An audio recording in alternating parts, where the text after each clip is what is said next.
प्रिय बच्चों, राधे राधे। आपका स्वागत है हमारे चैनल में। ठीक है, तो बहुत दिन से हमने वीडियो भी नहीं डाला आपके, क्योंकि हम लोग बाहर गए थे। मैं आपसे शेयर भी किया था और कुछ शॉर्ट वीडियो वगैरह वीडियो भी एक दो डाले हैं, आपको दिखाया भी था। और वहाँ से आने से हमारी थोड़ी तबीयत डिस्टर्ब हो गई, इसलिए हम वीडियो नहीं बना पाए। और आज हमने कोशिश की है, जैसा भी बनेगा थोड़ा बहुत आपको बताएंगे। सबसे पहले तो हम सभी मुसलमान भाइयों को ईद की हार्दिक शुभकामनाएं देना चाहते हैं। उनको ईद बहुत बहुत मुबारक हो और ईश्वर करे उनकी जितनी भी मन में इच्छाएं हैं वो सब पूरी हों। और मेरे परिवार की ओर से आप सभी भाइयों को बहुत बहुत ईद मुबारक हो। और हिंदू भाइयों के लिए भी मेरा, देखो, नवरात्रि का बड़ा ही सुंदर पावन महीना चल रहा है। एक तरफ रमज़ान का महीना है, दूसरी तरफ आपकी नवरात्रि है। तो ये माह तो वैसे ही बहुत ही पावन है। तो सभी को नवरात्रि की भी मेरी ओर से शुभकामनाएं। और माता रानी करे कि आपके जीवन के सारे कष्ट इन नवरात्रियों में दूर हो जाएं। और इसी तरह से हम आगे बढ़ते हुए आपको आज थोड़ा बताएंगे। देखो, जीवन एक संघर्ष की तरह होता है। आज मैं आपको पढ़ाई के विषय में नहीं बताऊंगी, ठीक है।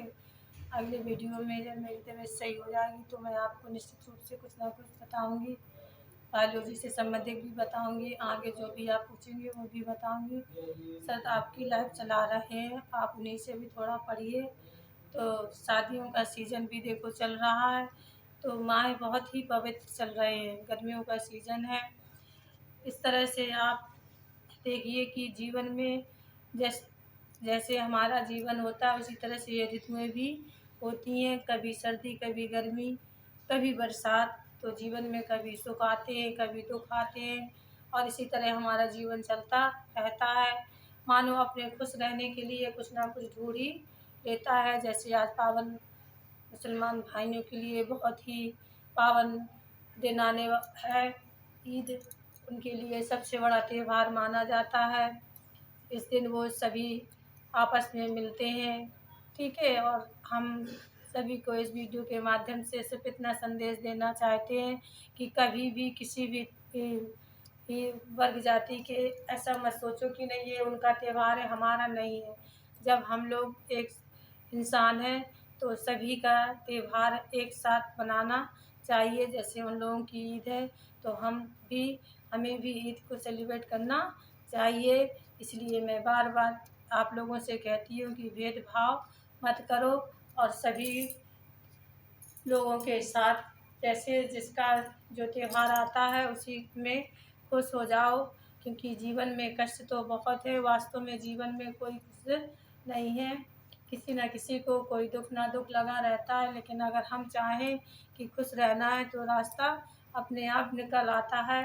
तो कल आप बढ़िया आराम से ईद का आनंद लीजिए, एक दूसरे के घर जाइए। ये मत सोचिए कि वो हिंदू है कि मुस्लिम है, सभी लोग एक साथ मिलकर के ईद का आनंद लें। इसके बाद नवरात्रि में रामनवमी आएगी, तो आप रामनवमी का आनंद लीजिए।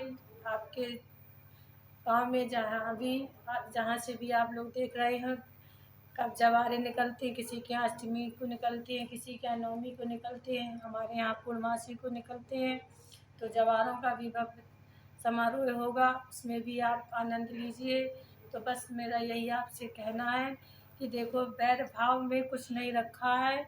सिर्फ आप अगर जड़ बनाएंगे बैर की तो बढ़ती चली जाएगी, और अगर आप प्रेम की धारा बहाएंगे तो बहती चली जाएगी। इसलिए हमें बैर भाव को भूलना है और अपने देश में प्रेम की गंगा बहानी है। हम देखो बहुत दूर दूर तक हमने सफ़र किया, और हो सकता है हमने अपनी लाइफ में आधे से ज़्यादा तो भारत का भ्रमण कर ही लिया है, ठीक है। मैंने कहीं भी ऐसा नहीं देखा जो भेदभाव मानते हों।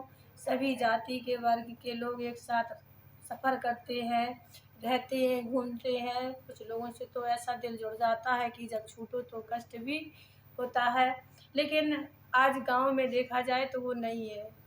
ज़रा ज़रा सी चीज़ों में छूट मान रहे हैं, जाति धर्म मान रहे हैं, हम हिंदू हैं, हम मुस्लिम हैं, ऐसा कुछ नहीं। ईश्वर ने हमें एक समान बना के भेजा और हमने अपने आप को जैसा चाहा वैसा बना दिया। तो कोई भी हिंदू नहीं है, कोई भी मुस्लिम नहीं है, भगवान के यहाँ से सब इंसान ही हैं।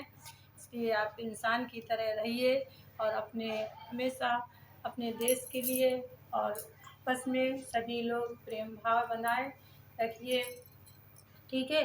तो देखो, मैं तो सिर्फ इतना ही आपसे कहूँगी कि अगर आपस में प्रेम है तो आपके ऊपर कभी भी संकट नहीं आ सकता। और जब आपने अभी देखा भारत में भी थोड़ा सा क्या देश में भी देखो, अमेरिका और ईरान ईरान में इस समय युद्ध चल रहा है।